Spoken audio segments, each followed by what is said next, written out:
Temperatures of -40 and 50 Celsius were not uncommon. Me taistelimme omalla maaperällä omissa olosuhteissa. Jokainen suomalainen osasi hiihtää, osasi toimia metsässä vaikeissa olosuhteissa, myöskin kovassa pakkasessa ja niin edelleen. The Finns had snow camouflage. The Russians didn't. The Red Army troops stood out like proverbial sore thumbs. You couldn't miss them. As often as possible, the Finns tried to rotate their men so that the frontline troops at least got a few hours of warmth, a chance to have a hot meal. If you're going to fight in that kind of an environment, you have to provide a diet that's extremely rich in protein and fats. The Finns were able to do that. The Russians, black bread and tea. At 40 below zero, a hot meal is the difference between life and death. In mid-December, cold and hunger were the decisive factors in a battle Finns called the Sausage War. Marching through snow and ice, a Russian battalion slipped deep behind Finnish lines. All of a sudden, this Russian raiding force erupts in the rear area. This was the Russians' big chance. They had broken through, they were behind Finnish lines. If they had just kept going, they would have cracked the whole Finnish defense line. But what stopped them was the field kitchens. The Finnish cooks had just put on enough sausage soup to feed the entire 2,000 men in that sector. When they got a whiff of the sausage soup, it completely took the wind out of the raid. Ignoring their officers, the Russians immediately went for the field kitchens. Me jouduttiin siihen meidänkin komppani juuri keskelle sitä makkarakapinaa. Pimeä yö oli ja aina ammuttiin sinne, missä vaan leimatti. Ja sinne päin ammuttiin, ei nähnyt pimeässä mitään tähdetä. And that's what gave the Finns time to regroup, counterattack, and virtually wipe them out.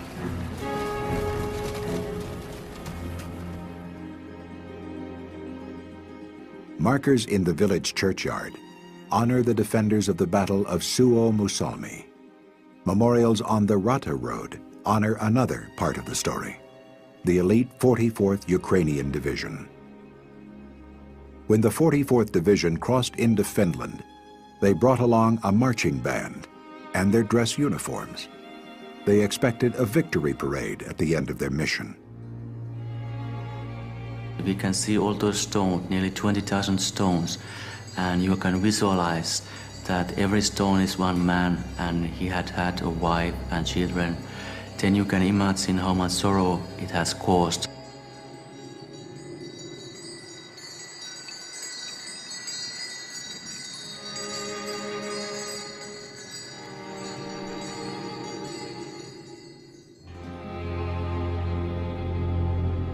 The 44th Division crossed into Finland on the Rata Road in mid-December. They had been sent to relieve the beleaguered 163rd Division, pinned down on roads around Suomussalmi by meager yet persistent Finnish resistance. They were then to slice across Finland and cut the country in half. These were mechanized Soviet divisions, but the roads they were able to use, these were logging tracks. They were 1 lane wide, they were solid ice, and once the Russian columns were committed to that territory, they had to stay on the roads. The combined forces of the 163rd and 44th Divisions totaled almost 30,000 soldiers, 335 artillery pieces, more than 100 tanks and 50 armored cars. Stretched out for 20 to 30 miles, their columns resembled huge snakes. They would attack and try and knock out vehicles on the road in the front and vehicles at the end, so that the vehicles in between would then become stuck. The Finns were on skis, and they could move very swiftly up and down the length of that column, and they were completely invisible. A barrage of mortar fire, hand grenades, and the ski troopers would surge out of the forest and cut the road.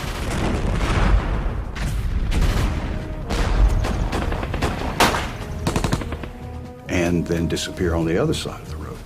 And after them would come combat engineers who would widen the breach and fortify it to cut off one segment of the Russian column from the other. They would isolate the units and cut them into what they called mottis, and motti is a measure of wood in Finland. When you chop wood and you stack it up, that's one measure of wood.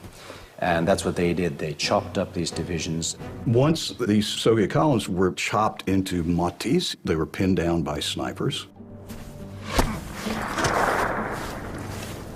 The cold was so intense at Suomussalmi that the instant a man was hit by a bullet and his circulation slowed, his body froze in the posture that he was standing in when he was hit. Men are exhausted and starved. We have about 400 wounded, no petrol. Most of the horses are killed. We are almost out of ammo. Enemy is attacking us from the front.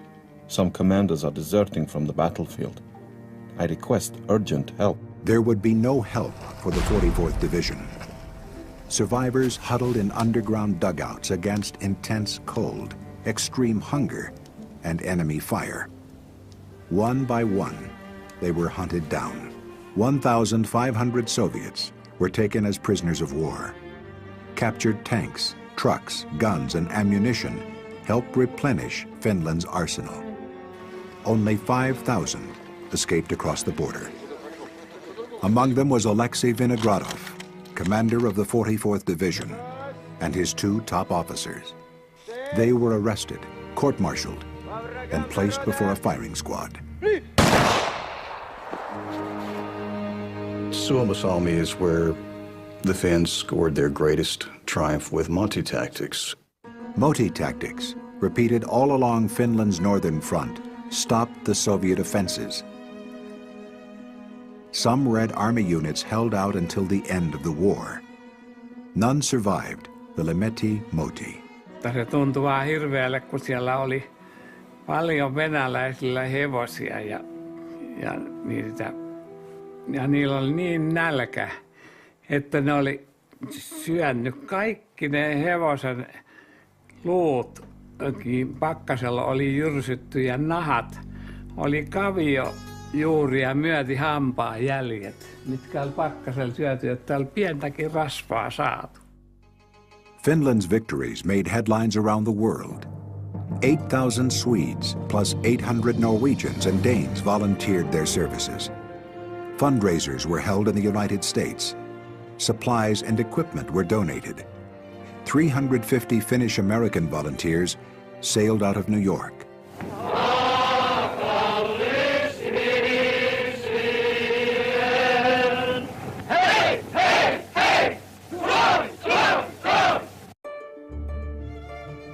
At the beginning of January, after 1 month of travel, American Jack Hasey and his Iroquois Ambulance Corps volunteers finally arrived in Finland. They were immediately sent north, deep into the forests. As he and his ambulance crew picked up the wounded and transported them to field hospitals, they were in constant danger from enemy attack and from crossfire. One day, Jack's buddy nailed a sign to a tree. When he brought wounded Russians to the hospital, he saw the ferocity of feelings. Ruskies, Ruskies, Ruskies. They hated the Russians. He witnessed Finnish ski commandos with a more lethal form of expression.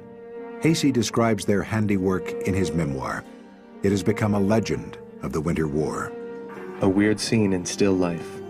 A Russian patrol standing by the side of the road, the men upright and frozen stiff in the snow, a Russian officer beside them, pistol in hand.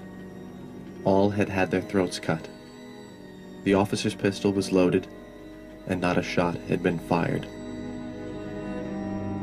Jack's group became known as the Lost Yankee Battalion. An American reporter tracked them down and filmed them for a newsreel that played in movie theaters across the United States. In January, sporadic fighting continued on all fronts, but after 1 full month of war, major operations by the Red Army ceased.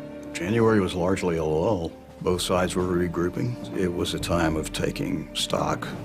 The enemy's attacks in December could be compared with a badly conducted orchestra. in which the instruments were played out of time. Division after division was thrown against our positions, but the cooperation between the different arms remained bad. In the 1930s, Stalin conducted a campaign of terror against perceived enemies of the state. It would consume the professional officer corps of the Red Army. Thousands of officers were arrested and executed, including 90% of its generals and 80% of its colonels. They were replaced with less experienced soldiers, along with a cadre of political officers. But real power was in the hands of the NKVD, a secret internal security force that reported directly to Stalin himself.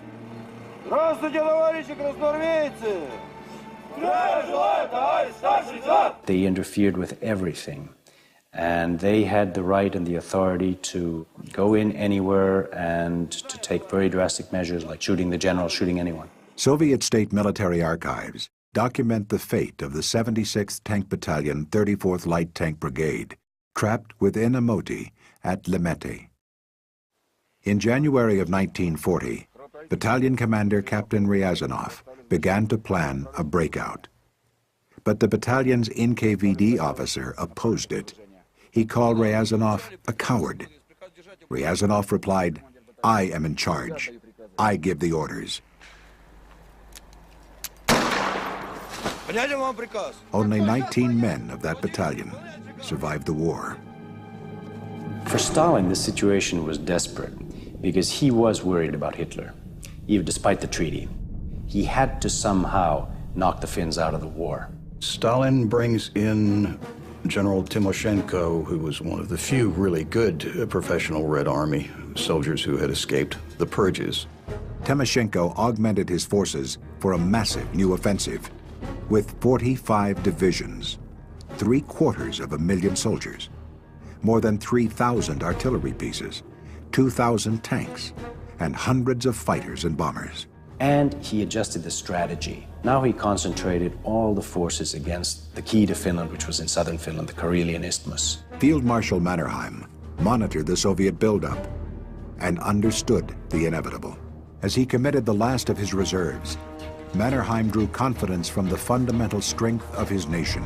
The nation stood as one man behind their armed forces in the calm and determined knowledge that the struggle must go on.